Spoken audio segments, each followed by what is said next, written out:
এখন আমরা জন্মভূমি কবিতার কবিগুরু রবীন্দ্রনাথ ঠাকুর সম্পর্কিত ক্লাস টেস্ট বা তথ্যগুলি জানবো শর্টকাটে। তবে একটা জিনিস মনে রাখবে, ক্যাডেট ভর্তি পরীক্ষায় যতগুলি লেখক আছে তার ভিতরে কাজী নজরুল এবং রবীন্দ্রনাথ খুবই কিন্তু গুরুত্বপূর্ণ। ঠিক আছে, কাজী নজরুল তোমার পাঠ্য বইয়ে রচিত কোন কবিতা কবি? ঠিক ওরকম ঘুরে আসবে, এরকম প্রশ্ন তাহলে দেখো রবীন্দ্রনাথ ঠাকুর।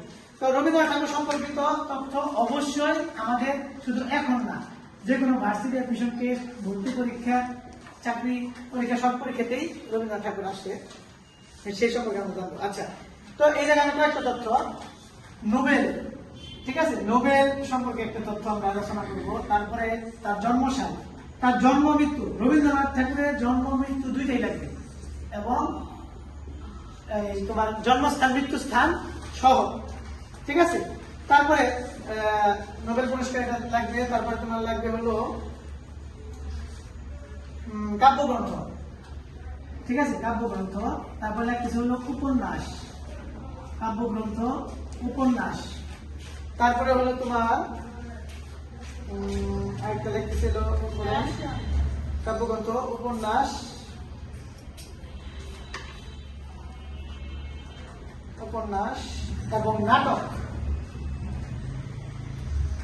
নাটক এই কয়েকটা বেশি বেশি গুরুত্বপূর্ণ। আচ্ছা, তাহলে আমরা জন্মসাল এবং মৃত্যু সাল দিয়ে শুরু করবো।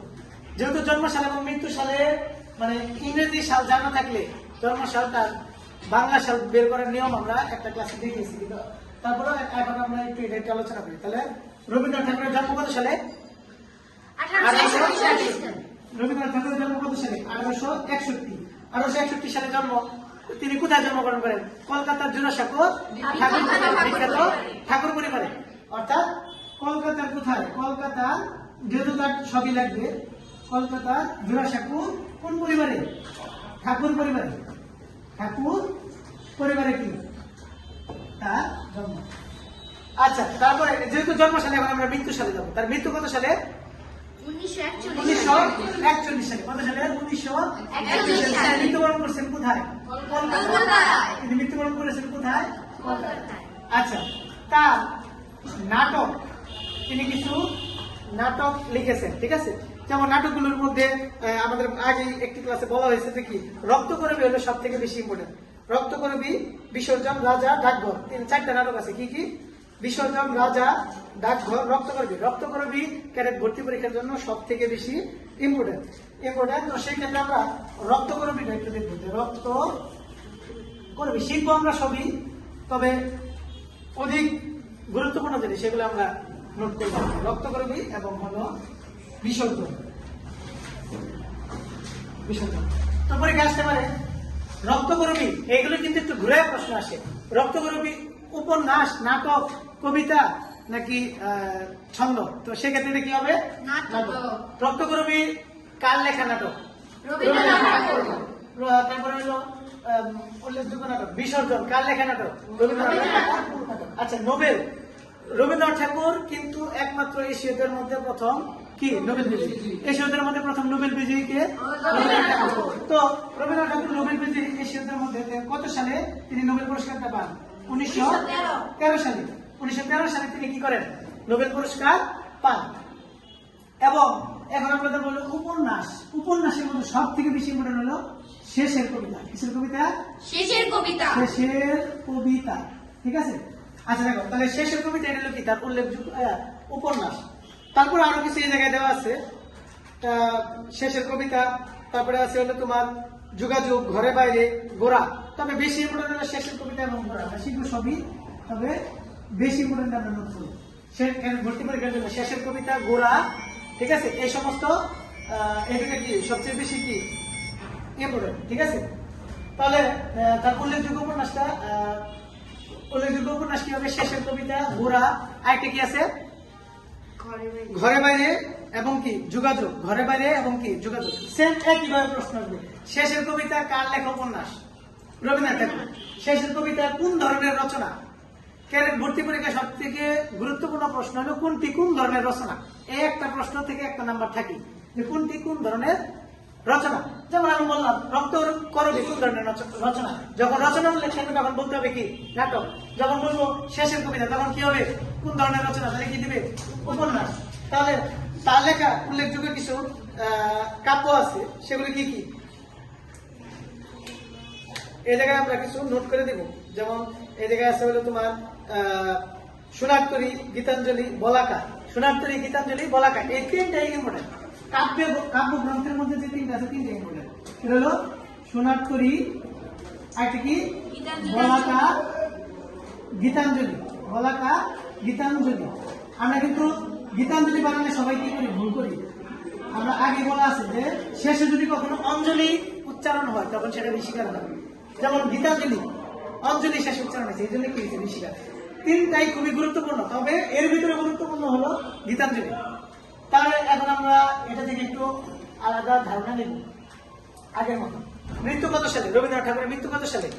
1941। কোথায় মৃত্যুবরণ করেন? জন্ম কত সালে? 1861। কোথায় জন্মগ্রহণ করেন? কলকাতা। নোবেল পুরস্কার কত সালে?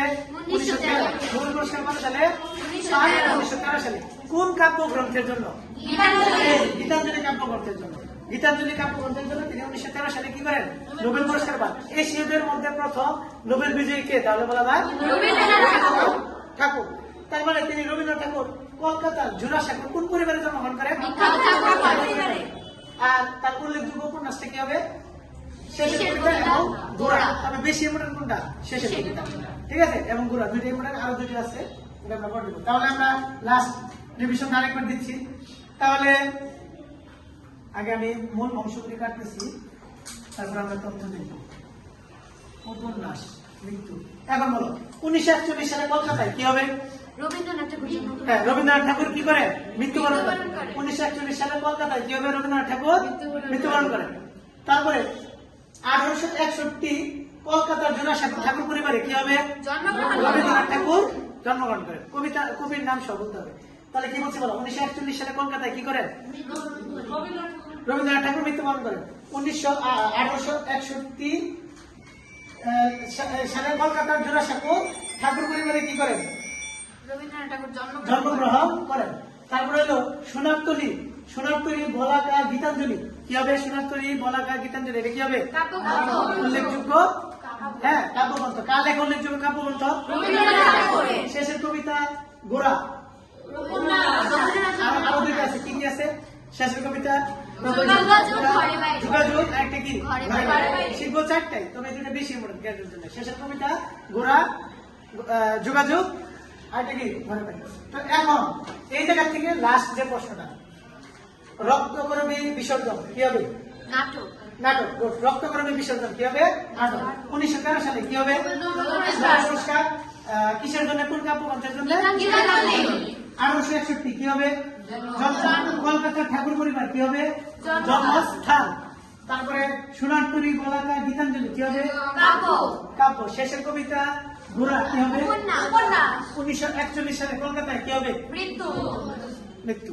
তাহলে আমরা আজকে দুইটা কবিতা আমরা কি করছি? আলোচনা করছি, এবং দুইটা কবিতারই কবিদের সংক্ষিপ্ত তথ্য, তারপরে আমরা কি সহজভাবে কি করছি শিখতে পারছি। তো এই জন্য আমাদের একটা কাজ কি করতে হবে, এই জিনিসগুলি এমন ভাবে শিখতে হবে যাতে করে পরীক্ষা আসা মাত্রই আমরা কি করতে পারি, উত্তর করতে পারি। সর্বশেষ একটা কথা বলতেছি, কোনটি কোন ধরনের রচনা, এটাকে পরীক্ষার জন্য সব থেকে বেশি গুরুত্বপূর্ণ। কোনটি কোন ধরনের রচনা। সবাইকে ধন্যবাদ।